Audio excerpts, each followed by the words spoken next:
Всем доброе утро, с вами Татьяна. Расклад будет на картах Ленорман. Стучит, гремит и на пороге стоит. Что стучит, а что гремит? А что на пороге стоит? Ну, здесь какую-то тайну, здесь какой-то ключик вы найдете, какое-то простое решение. Устами ребенка глаголит истина. Прислушивается к своим детям. Ну, здесь радость какая-то будет, успех в вашей жизни. Ну, прояснение каких-то дел, удача идет.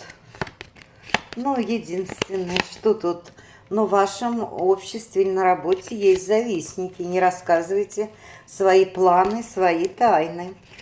Это, возможно, женщина, может, родственница, которая находится с вами рядом. Да будет так.